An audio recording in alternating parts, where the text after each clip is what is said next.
Hola amigos de Cómo Ser Feliz de 7 a 6, soy John Jairo Vélez y hoy estaremos hablando de un tema muy importante. Vamos a intentar resolver el paradigma de si el líder nace o el líder se hace. ¿Qué piensan ustedes? Pueden escribirme en la cajita de comentarios cuál es su concepto. ¿Qué piensan de este líder? ¿El líder nace o el líder se va desarrollando con el tiempo?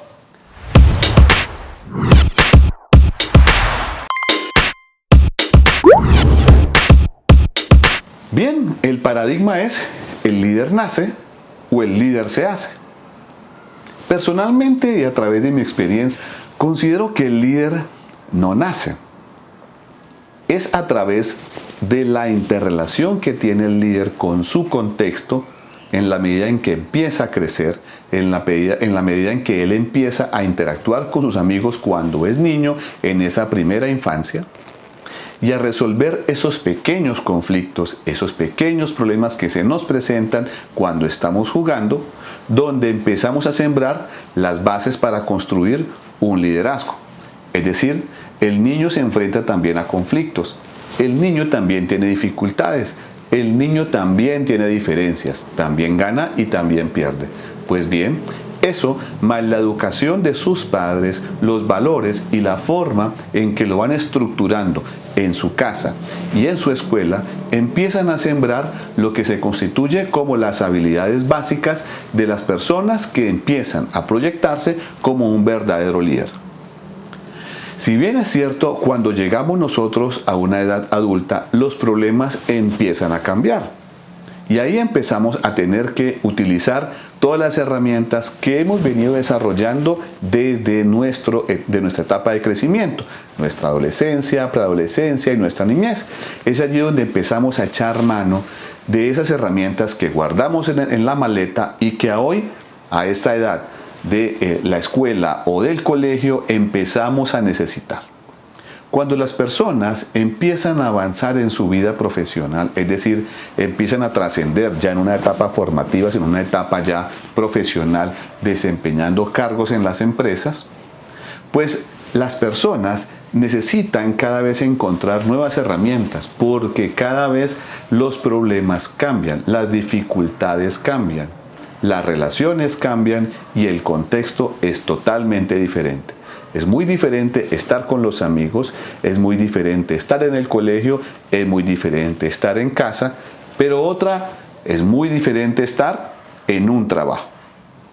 ¿Por qué entonces es importante que las compañías aporten en el crecimiento y en la formación de las personas que podrían determinar o que podrían de alguna manera ocupar una vacante de liderazgo? Usualmente, la gran mayoría de las personas que son promovidas en los trabajos, las promueven por su desempeño, por sus resultados. Es decir, le asignan un proceso y en la gran mayoría de las veces cuando ese proceso es exitoso, ya sea en este caso como un porcentaje de ventas, un presupuesto de ventas, la asignación de un proyecto, los análisis contables, financieros, legales o los procesos administrativos, son los que impulsan a la persona para que sea tenido en cuenta. Es decir, nos ascienden a posiciones de liderazgo por los resultados. Pero de manera muy escasa es tenida en cuenta la otra competencia. Es decir, las compañías, las empresas ascienden a las personas sin una gran capacidad para asumir el rol de liderazgo. Las personas, por su emoción de ver cómo está creciendo y cambiando su carrera profesional, pues deciden dar el sí. Al principio, seguramente el resultado pues se mantendrá, pero al poco tiempo las personas empezarán a encontrar dificultades. Dificultades porque nunca será lo mismo responder por mí solo, por mis emociones, por mi desempeño o por mi forma de relacionarme a tener que ser responsable ya de un equipo de trabajo donde me voy a encontrar diferentes habilidades, diferentes actitudes, diferentes personalidades, diferentes modelos de pensamiento y diferentes dinámicas para hacer las cosas. Es allí donde empiezan las dificultades y donde el líder que no está preparado empieza a verse como la llanta del carro que está embarrenado y que no puede salir y no encuentra, porque no ha tenido dentro de su experiencia laboral las herramientas para poder irse un poco hacia atrás, echarle mano y usarlas de la mejor manera para sacar el mejor de los frutos, tomando la mejor decisión. Por eso es muy importante que el líder se vaya formando. Fíjense cómo nosotros hemos venido entonces diciendo que el líder ya no nace, sino cómo el líder se va estructurando. Hablamos inicialmente de cómo esas habilidades se van construyendo desde esa primera infancia, de la forma en que me relaciono con mis amigos, con mis compañeros, la forma en que voy estructurando mis valores y mis principios como persona en casa y en la escuela, en la relación con mis padres y con mis compañeros de colegio, y cómo voy escalando para llegar después a asumir un rol de liderazgo en una empresa, o un rol de liderazgo que puede ser en un equipo deportivo, como en un equipo de fútbol, en un deporte donde sean equipos de conjunto, un equipo de básquetbol, o para asumir el rol en una empresa, ya sea un emprendimiento, sea una empresa pyme, ¿cierto? O una empresa mediana o una gran empresa, o asumir un rol en un cargo determinado. Lo importante de esto es entender entonces cuál es la mistura perfecta para que un líder empiece a desarrollarse y empiece a hacerse, entre comillas, porque ya nos queda claro que el líder no nace. Trabajar para la construcción de un líder no es nada sencillo y requiere un proceso en el tiempo, donde se involucran dos actores principales. El primero es el mismo líder, es la misma persona, es decir, debe tener la capacidad de autogestionarse, de aprender. Es muy importante que el líder entienda que tiene que encontrar como una herramienta de aprendizaje todo lo que va viviendo en su proceso laboral, en su proceso profesional.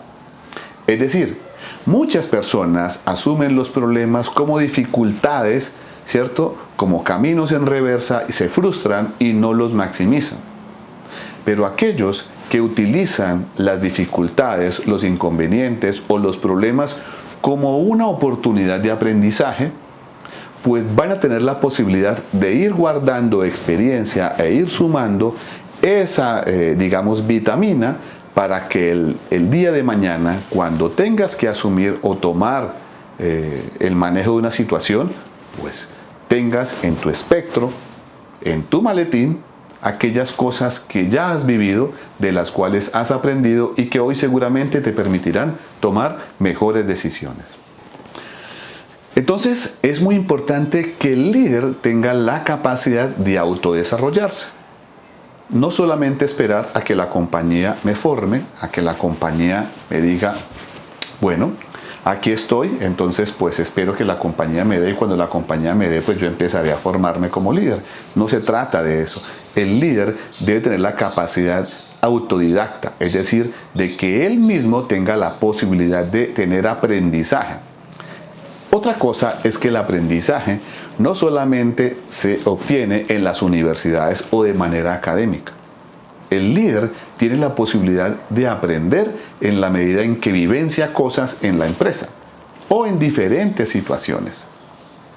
Es decir, que ese aprendizaje se desarrolla desde diferentes perspectivas. El líder debe trabajar especialmente en tres aspectos. ¿Cuáles son los tres aspectos en que tiene que trabajar el líder? El líder debe trabajar su conocimiento, es decir, debe fortalecer los conceptos, las herramientas técnicas o científicas que se requieren para asumir el rol en un área específica. Es decir, si voy a ser el director de un área médica, pues debo tener conocimientos médicos y clínicos. Si voy a ser el director técnico de un equipo de fútbol, pues debo tener los conceptos de las estructuras y los modelos de juego. Es decir, que el líder necesita preparar su conocimiento. porque el conocimiento es el escalón primordial para poder asumir ese rol. Y estamos hablando del saber, es decir, del conocimiento. El otro ángulo de ese triángulo perfecto es el saber hacer. Es decir, que el líder debe sumar horas de vuelo. Debe tener un aprendizaje basado en la experiencia.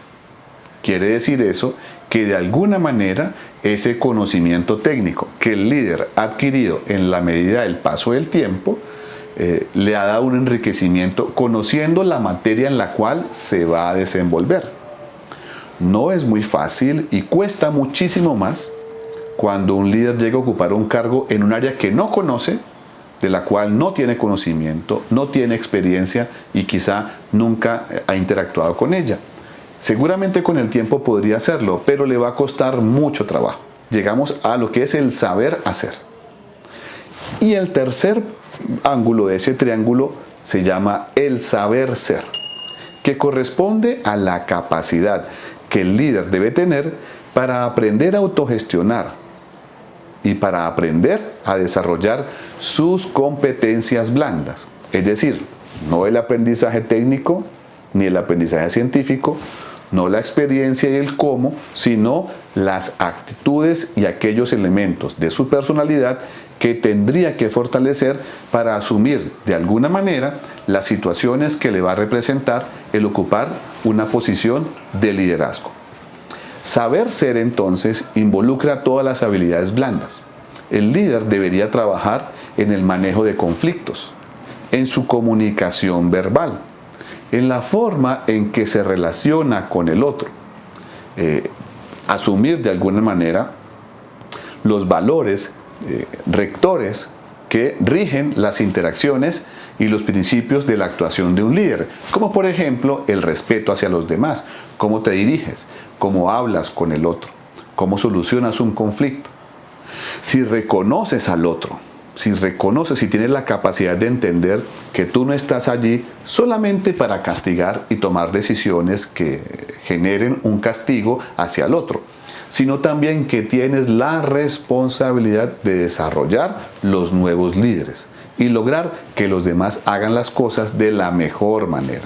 Esto cierra entonces ese triángulo perfecto: el conocimiento, la experiencia y la actitud. Así desarrollamos entonces un líder.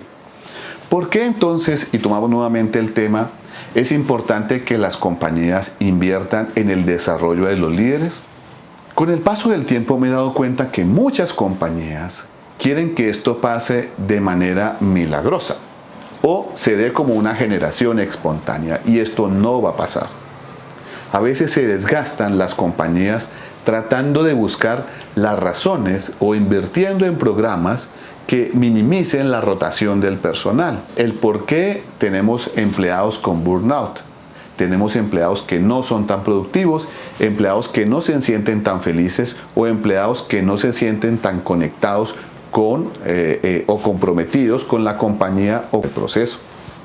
Pues bien, en la gran mayoría de las veces eso sucede porque las personas no están conectadas con su líder. Para poder lograr eso, las compañías deberían de dar un paso hacia atrás y decir: vamos a empezar a formar de la mejor manera a nuestros líderes. Es decir, que las compañías deberían tener una gran inversión, así como invierten en tecnología, así como invierten en elementos de marketing para atraer nuevos clientes, pues deberían invertir igual cantidad de dinero en la formación de sus líderes. Porque las empresas las hacen las personas. Y un líder, un mal líder, puede tirar al traste un equipo de trabajo. Y un equipo de trabajo desmotivado o desconectado no es productivo, no rinde.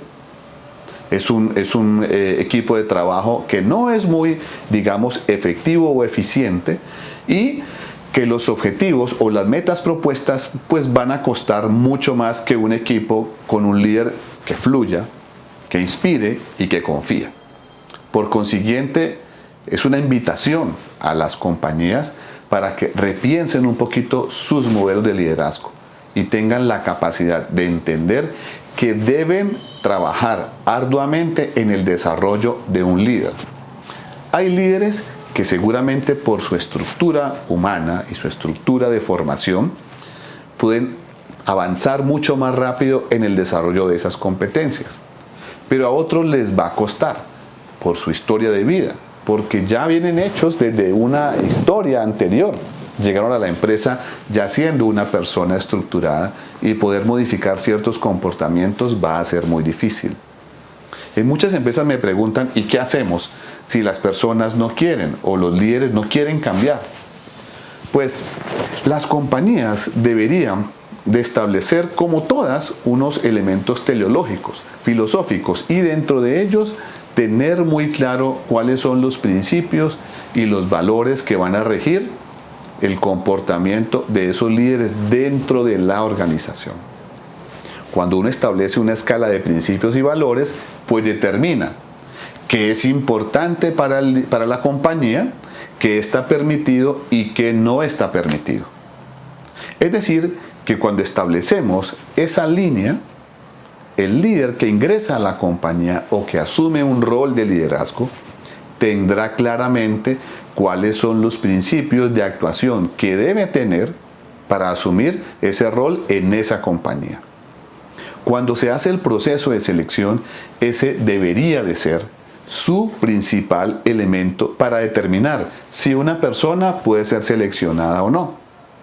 Porque si la persona técnica o científicamente es muy buena, pero no se ajusta a la cultura de la organización, a esos principios rectores de liderazgo, finalmente, con el paso del tiempo, ese genio que entra a la compañía terminará por generar un desgaste, incendios innumerables dentro de los procesos, generando desgaste, roces, malas relaciones y tirando al traste ese modelo cultural que trae la compañía en esa área.